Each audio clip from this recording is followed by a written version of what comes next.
Hello everybody, welcome to Nature's People. Thank you so much for tuning in again. Today's video is really interesting. The topic is called Operation Barbarossa, the largest amphibious invasion in human history.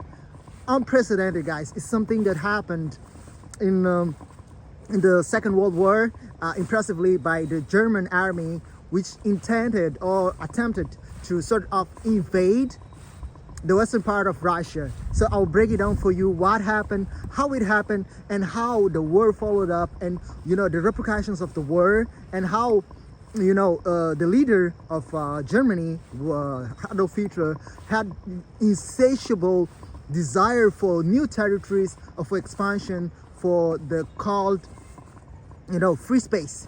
Okay, getting right into it. So in July 22nd, in June 22nd, 1941, Germany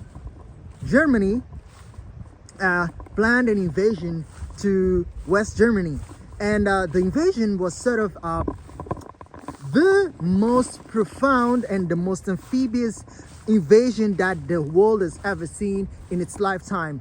The invasion comprised an assignment of over, guys, this is impressive, 3.8 million soldiers onto the swath lands of the West Soviet Union. It was a really huge land grab.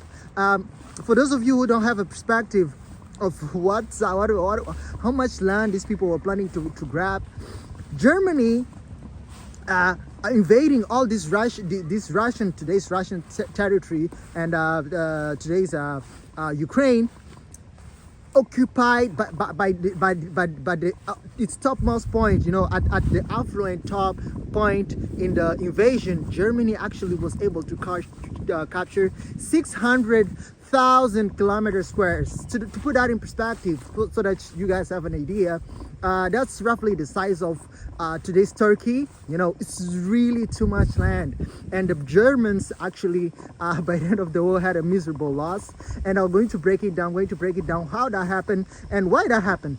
So the thing is, Germany, when they started the Second World War in 1949, they had all these successful expansion projects, and that every attempt they were making were resulting to be positive. And one of the interesting things was the fall of Paris, where they invaded France, and their tactics of invasion was so productive and so effective that the French literally were caught by surprise and didn't do anything. So the Germans used this experience as sort of having a wide and a good pool of reservists in terms of arsenal and production artillery and inventory, so that they could have a good way of relocating or sort of assigning warfare products, so like trucks, tanks, planes, to the position where they were planning. And they were very effective at that. One of the things they used to do is encirclement. They used to surround a certain spot where there was, for instance, things like manufacturing plants, huge cities, crucial points, and those choke points, they encircle it and they'll suppress it, and they take over it, and then they take over the land. They use this strategy actually to do the same with Russia. However, things didn't turn out right to be good for the Germans. So how that happened? So on June 22nd, 1941, the Germans started the invasion westwards. They so Hitler had an agreement with Stalin that he'd not advance westwards as long as the Soviet Union didn't disturb his state of mind or his comfort. So they had an agreement. However, he sort of broke that agreement and started invading westward. As they were walking through by, they were really targeting three main cities. There was Stalingrad in the north.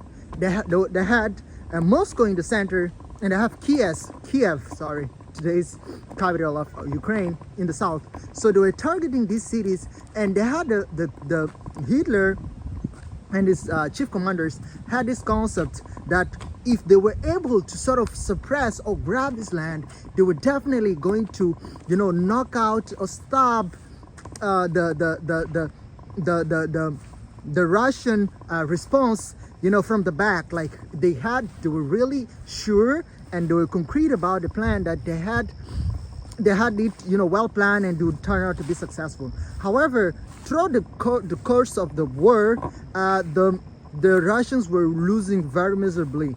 But the leadership of Kremlin decided that was a very rough invasion, because the Germans had the panzers. So the panzers were these tanks that were really huge and massive in size. They would just crawl around the land, destroy everything, take down anything across the on their way. And they had an advantage because they had the Luftwaffe. The Luftwaffe were the planes of the Germans that were impeccable, guys. They would fly over, and they expressed, and they posed aerial supremacy. By no means, no planes back then in European mainland had a pair, they could sort of pair the German supremacy. So they were using all these war tactics to advance westward. They grabbed Stalingrad fell. They grabbed Kiev fell. However, Kremlin had a strategy to offset all the military factories throughout the west side, the mountainous west side, and the Russians were really smart, as in the fact that they utilized a strategy of building weaponry that was resistant to cold, and would withstand all the destructive effects of all the things that were going on throughout the winter. So as the winter arrived, October, November, mainly November of 1941, what happened is that interesting fact, they were having more casualties, not necessarily casualties as in death, but they were having more hospitalization of soldiers, German soldiers, from things like frostbite, colds and whatnot, infections, more than casualties as in warfare, attacks or wounds. So this was really demoralizing the German morale. That past that moment, the Russians, they had built everything, they relocated all the machinery, and then they started responding, and the response was impeccable, was aggressive and never seen before, unparalleled, unprecedented, full swing, all on them Germans. And guys, I'm just going to share with you the number of casualties. I have it here on my Google. The casualties, it's just impressive. They had the total amount of casualties were like a million killed and wounded and missing or captured on the German side or the Axis side, and then they had 4.9 million, nearly 5 million casualties in the Russian side. This was a really bloody war. The war efforts of the Germans were unprecedented. Many people say that the Japanese were really ambitious and hard-headed, but the Germans were something else. Guys, thank you for watching. I know the videos don't have that much good script. However, I'm still working on what I said, like studio and everything. So please stay tuned. Better videos are coming. Share, like, subscribe. See you in the next one. Bye for now.